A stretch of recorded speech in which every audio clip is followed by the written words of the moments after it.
오늘은 베드로후서 2장 1절부터 9절입니다. 그 중에서 1절만 읽겠습니다. 그러나 백성 가운데 또한 거짓 선지자들이 일어났었나니 이와 같이 너희 중에도 거짓 선생들이 있으리라. 그들은 멸망하게 할 이단을 가만히 끌어들여 자신들을 사신 줄을 부인하고 임박한 멸망을 스스로 취하는 자들이라. 아멘. 오늘 말씀의 제목은 기독교 기본 진리는 곧 이것이다 입니다. 얼마 전 한 유튜버가 자칭 본인이 신이라고 주장하는 허모 씨를 만나 인터뷰한 것을 봤습니다. 그는 한때 정치인으로 출마하여 유명세를 탄 이후로는 어느 날부턴가는 자칭 신이라고 하며 허풍을 떨고 있었는데 그 수법이 매우 유치하여 조잡하기까지 하였습니다. 그래도 세력이 늘어난다고 기색등등한 것을 보면 거짓 선생들을 경계하라는 베드로 사도의 경고가 실감나게 들렸습니다. 초대교회 때 로마 황제들은 기독교인들을 바퀴벌레 소탕하듯 박멸하려고 했는데 오히려 강력하게 복음은 전파되었습니다. 이런 외부의 박해에도 견뎌냈던 기독교가 내부의 공격이 일어나자 어이없이 무너지기 시작했습니다. 그 내부의 공격은 바로 교회 안의 이단들의 출현입니다. 이단은 한문으로 달을 이 끝단을 쓰는데 비슷하지만 끝이 다른 게 특징입니다.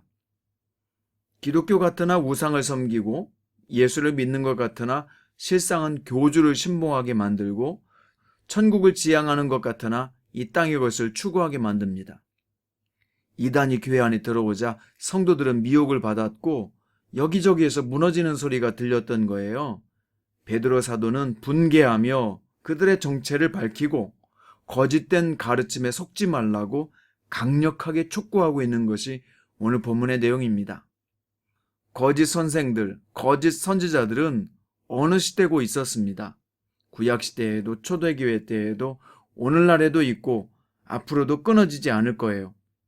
그럼 거짓 선생들은 어떻게 분별할 수 있을까요? 베드로 사도는 본문에서 그들의 세 가지 특징을 말하고 있는데요. 첫 번째는 그들은 예수 그리스도의 주되심을 부인하는 자들입니다. 예수님이 십자가에서 죽으신 것은 구약제사의 완결판이죠.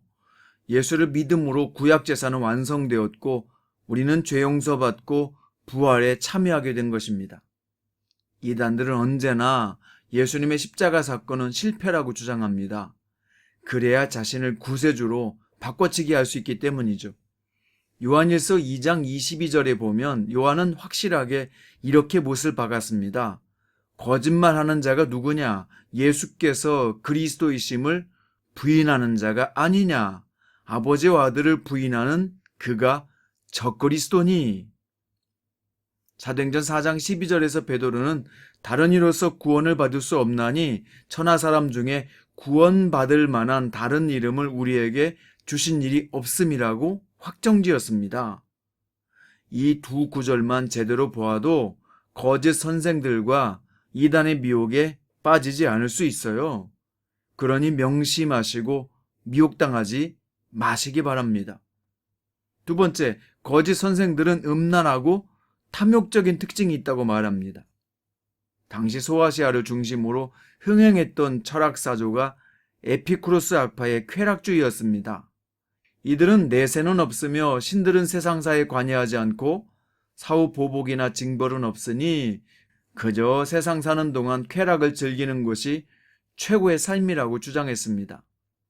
거짓 선생들은 에피쿠로스의 영향을 받아서 육체적인 쾌락과 음란한 것을 추구했고 자신들의 탐욕을 채우기 위해 교리를 짜맞추어 포교하며 세력을 키웠습니다. 지금도 교주들의 행태를 보세요. 최고로 좋은 것을 먹고 궁정 같은 집에 살면서 거짓말을 밥 먹듯 하고 왕처럼 행사하지 않습니까? 바로 탐욕적인 그들의 모습입니다. 셋째, 거짓 선생들은 교만하고 거짓된 특성이 있어요. 10절에 보니까 이들은 당돌하고 자긍하며 떨지 않고 영광에 있는 자들을 비방하거니와 라고 말했습니다. 거짓된 자들은 하나님을 두려워하지 않아요. 천사들도 하나님이 세우신 종들을 비방하지 않는데 이들은 이성 없는 짐승같이 하나님의 종들을 비방하고 온갖 험담과 거짓말로 개처럼 물어뜯는 행위를 한다고 말하고 있습니다.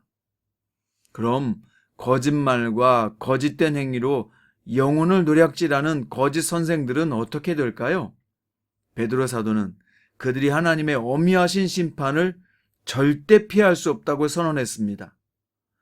범죄한 천사를 지옥에 던져 어두운 구덩이에 던져놓듯이, 노아시대 때 홍수 심판으로 쓸어버리듯이 소돔과 고모라의 유황 불심판처럼 반드시 하나님의 심판을 당할 것이라고 말합니다. 하나님은 이사야서 42장에서 나의 영광을 다른 자에게, 내 찬송을 우상에게 주지 않으리라고 말씀하셨습니다. 지금 우리 주변에 이단들이 득세하고 있어도 시간이 지나면서 교주도 죽고 가르침이 거짓임을 드러나면서 소멸할 것이고, 결국 교주와 추종자들은 영혼을 노략한 죄로 인해서 불같은 하나님의 심판을 받을 것입니다. 역사상 수많은 이단들이 소멸했던 것처럼 그들도 소멸하고 말 것이에요. 명품이 있으니까 짝퉁이 나오듯 진리가 있으니까 짝퉁 교리가 나와서 사람들을 미혹하고 있습니다. 성경은 우리가 궁금한 것 중심으로 기록되지 않았고 인류를 구원할 구속사 중심으로 기록되어 있습니다. 그러다 보니 어떤 것은 명확하게 설명하지 않는 부분들이 있어요. 예를 들어서 일평생 한 번도 복음을 들어보지 못한 사람을 하나님께서 무조건 지옥에 보내실까? 이런 문제입니다. 이단들은 이런 문제들, 궁금하지만 성경에서 명확하게 설명하지 않는 문제들을 가지고 짜맞추기 교리로 사람들을 미혹합니다. 그래서 얼핏 보면 성경을 명쾌하게 푸는 것 같은데 결국 주님을 바꿔치기 하려는 수법에 불과할 뿐이에요. 이단뿐만 아니라 이 세상에는 사람들이 만든 사상과 개념과 말들이 바이러스처럼 떠다니고 있습니다.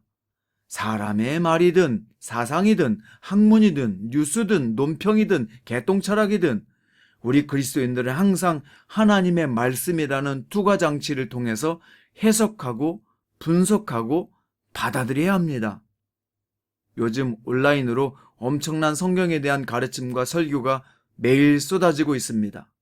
그들의 삶을 볼 수 없고 검증되지 않는 메시지가 너무 많습니다.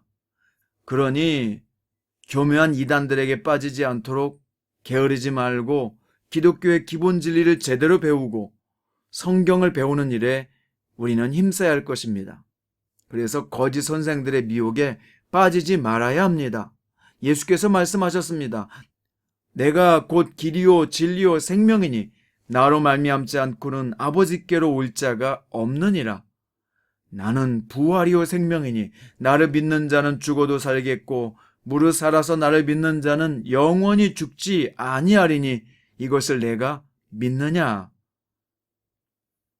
성도 여러분, 기독교의 기본 진리의 핵심은 무엇일까요? 바로 예수 그리스도는 삼위일체 중에 한 분이시고 유일한 구세주이시며 하나님의 아들이라는 것입니다. 이 진리 허리띠를 분명히 착용할 때 우리는 흔들리지 않고 진리 안에서 자유케 될 것입니다. 오늘도 눈과 귀에 보이는 수많은 정보들에게 넘어가지 말고 다수의 의견이라고 옳다고도 생각하지 말고 비진리의 세상에서 진리를 찾은 자로서 단단하게 자신의 신앙을 고수하는 훌륭한 그리스도인으로 살아내기를 바랍니다. 오늘 또 영원한 진리 되신 예수님께서 당신의 걸음과 함께 할 것입니다. 기도드리겠습니다. 예수님은 우리의 길이요 진리요 생명이라고 말씀하셨습니다. 우리는 이것을 믿는 그리스도인들입니다. 예수님의 십자가의 보혈로 말미암아 죄 용서받았고 하나님의 자녀된 우리는 이 세상에 살면서도 진리를 가진 자로 승리하며 살게 해 주시옵소서. 오늘 또 우리가 속한 모든 곳에서 진리 되신 예수님의 인도하심과 동행이 있을 것을 믿습니다. 오늘 또 길과 진리 되신 예수님의 이름으로 기도드립니다. 오늘은 찬송가 93장 1절과 4절을 다 함께 올려드리겠습니다. 예수는 나의 힘이요 내 생명 되시니 구주 예수 떠나 살면 죄 중에 빠지리. 눈물이 앞을 가리고 내 맘에 근심 쌓일 때 위로하고 힘주시리. 주 예수. 예수는 나의 힘이요 내 소망 되시니 이 세상을 떠나갈 때 곧 영생 얻으리. 한없는 복을 주시고 영원한 기쁨 주시니 나의 생명 나의 기쁨 주 예수.